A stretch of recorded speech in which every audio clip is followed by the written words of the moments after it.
Ja Morant, sulit ang pagbabalik, pang All-Star agad ang performance, no Luka and Klay, walang problema kay Kyrie Irving at Steve Kerr binaha ng kritisismo, 9 na minuto na wala si Curry at Moody, ang dalawang nagdomina sa first half ng laro. Muling nagparamdam si Ja Morant sa kanyang pagbabalik sa Memphis Grizzlies matapos ang 8 larong pagkawala dahil sa hip at pelvic muscle injuries.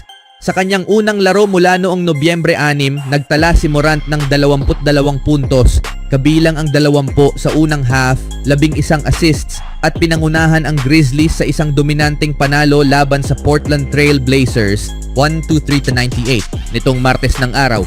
Malakas na simula sa pagbabalik. It felt good. Felt like I played good. Looked good. Ani Morant na may ngiti matapos ang laro. Bagamat itinalaga bilang questionable bago ang laro, kinumpirma ng Grizzlies na maglalaro siya 45 minuto bago ang tip-off. Muling ipinakita ni Morant kung bakit siya isang two-time All-Star kahit pa mula sa injury. Sa kanyang unang 8 laro ngayong season, may average siyang 20.6 points, 9.1 assists at 5 rebounds. Nagpakitang gilas si Morant hindi lamang sa scoring kundi pati na rin sa kanyang playmaking. 2 assist ang nagdala ng sigawan mula sa Memphis crowd, isang alley-oop pass kay Jaren Jackson Jr. na nagtapos na may 21 punto at 4 na blocks at isang behind-the-back pass kay Brandon Clark para sa isang madaling basket. Pinili ni Morant ang alley-oop kay Jackson bilang mas kahanga-hanga habang ang pasa kay Clark ay tila likas na lamang mula sa kanilang matagal ng paglaro ng magkasama. I just know from playing with Ja to be ready always, ani ni Clark. It's just about having your hands ready. Dagdag pa ni Clark tungkol sa pagkakaiba kapag si Morant ang nasa court. Oh, it's huge. It's everything. He just knows how to find you and get our offense running. He makes it fun to play every night. Kompletong lineup ng Grizzlies. Ang pagbabalik ni Morant ay nagbigay ng lalim sa lineup ng Grizzlies. 6 na manlalaro ang nagtapos sa double figures at 11 ang naglaro ng mahalagang minuto bago ang mop-up time sa ika-4 na quarter. Ito rin ang isa sa mga bihirang pagkakataon ngayong season na magkasama sa court ang Big 3 ng Grizzlies, Morant, Jackson Jr. at Desmond Bane. When we've got the Big 3, it's different, ani sa reserve forward Santi Aldama. It's also easier to play that way. We're talking about Ja, just having him back, just the energy, the gravity, it's completely different. Hopefully, we start building the chemistry with them. Pagtingin sa hinaharap sa pagbabalik ni Morant, nagiging mas makumpiyansa ang Grizzlies sa kanilang kampanya ngayong season. Ang kanilang tagumpay laban sa Trail Blazers ay nagpapakita ng potensyal ng koponan kapag kumpleto ang kanilang mga pangunahing manlalaro. Sa kanilang nakikitang chemistry, patuloy ang Grizzlies sa kanilang misyon na muling maging malakas na contender sa Western Conference. Anong masasabi nyo mga kaibigan sa pagbabalik ni Ja Morant? Sa ibang balita naman, Kyrie Irving, nagpakitang gilas rin sa tagumpay ng Dallas Mavericks kontra Atlanta Hawks kahit wala si Luka Doncic.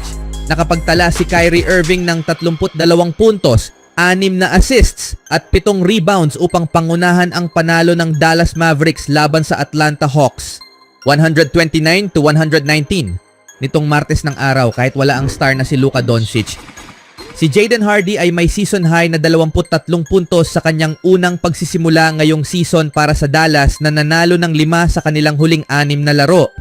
Sina Najee Marshall at Spencer Dinwiddie naman ay parehong nag-ambag ng 32 puntos. Si Irving ay may 10 puntos lamang sa halftime matapos siyang pigilan ng depensa ni Dyson Daniels ng Hawks, ngunit uminit siya sa ikalawang kalahati, kabilang ang isang stretch kung saan nakapagtala siya ng 5 magkasunod na field goals. Hindi nakapaglaro si Doncic sa kanyang ikatlong sunod na laro dahil sa right wrist strain. Para sa Hawks, nanguna si Jalen Johnson na may 28 puntos at 10 rebounds. Si Trae Young naman ay nag-ambag ng 18 puntos at 16 na assists, ngunit natalo pa rin ang Hawks sa ika-4 nilang pagkatalo sa huling 5 laro. Gumawa si Irving ng 14 na puntos sa loob lamang ng 3 minuto sa ika-4 na quarter na nagdala sa Mavericks mula sa pagkakalamang ng Hawks 104-103 to 118-109 for Dallas. Sina Marshall at Hardy na huling nadagdag sa starting lineup ng Mavs ay nagsanib puwersa para sa kabuuang 45 points and 7 rebounds. Susunod na laban ng mga koponan, Hawks. Sasalubungin nila ang NBA best Cleveland Cavaliers sa kanilang susunod na dalawang laro. Una sa Cleveland sa Miyerkules at pagkatapos ay sa Atlanta sa Sabado. Mavs, ang Dallas ay magho-host ng New York Knicks sa Huwebes. Sa kabila ng kawalan ni Doncic, ipinakita ng Mavericks na kaya nilang magtagumpay sa tulong ng kanilang malalim na lineup at ang kamangha-manghang performance ni Irving. Sa sumunod na balita naman, sa unang pagkakataon ngayong season, nagtala ang Golden State Warriors ng magkasunod na pagkatalo matapos mabigo laban sa Brooklyn Nets 128-120 sa Chase Center nitong Martes ng araw matapos masunog ang 17-point lead laban sa San Antonio Spurs noong Linggo. Muling nagkaroon ng meltdown ang Warriors sa ikalawang kalahati laban sa Nets, isang koponan na nasa pangalawang laro ng kanilang back-to-back road trip. Nagkaroon ng 86-68, nakalamangan ang Warriors sa 7 minuto ng ikatlong quarter matapos ang 4-point play ni Stephen Curry at layup mula kay Trayce Jackson-Davis. Ngunit na outscore sila ng Nets, 86-68 lead for Warriors, 60-34. Pinakamasakit na pagkatalo ng Warriors sa season. Kung may maibibigay na dahilan ang pagkatalo noong Linggo dahil sa 3 laro sa loob ng 4 na gabi sa iba't ibang lungsod, ang pagkatalo noong Martes ay mas mahirap tanggapin. Ang Nets na may top 10 na opensa sa liga ay kilalang mabilis na makakabawi kung mabibigyan ng pagkakataon. Nagsimula ang laban na may barrage ng 3 mula sa Nets dahilan upang makalamang sila ng 26-17. Gayunpaman, bumawi ang Warriors sa opensa nakapagtala ng 69 points. Sa susunod na 22 minuto at nagawang baliktarin ang 9 na punto na deficit sa 18-point lead. Si Moses Moody ang naging susi sa unang kalahati ng laban, nagtala ng 15 puntos. Ngunit tulad ng laban kontra Spurs, muling nagkulang ang second unit ng Warriors, isang nakakabahalang pattern sa mga nakaraang laro. Si Curry na nagtala ng 28 puntos sa 8 of 16 shooting from beyond the arc ay naglaro ng mas mababa sa 30 minuto. Sa loob ng 10 minutong pahinga ni Curry sa ikalawang half, na outscore ang Warriors ng 13 puntos. Ito ay tiyak na magtataas ng mga tanong mula sa fans kung bakit siya inupo ng matagal. Hindi na rin nakascore si Moody sa ikalawang half at naglaro lamang ng 16 na minuto, bagay na tiyak na pag-uusapan ng mga tagahanga. Si Lindy Waters naman, na naglaro bilang starter, ay nagtala ng 13 puntos at siya na lamang ang natirang manlalaro ng Warriors na umabot sa double figures. Matapos ang laro, iba't ibang kritisismo ang natanggap ni Steve Kerr sa kanyang desisyon sa mga importanteng minuto ni Curry at Moody.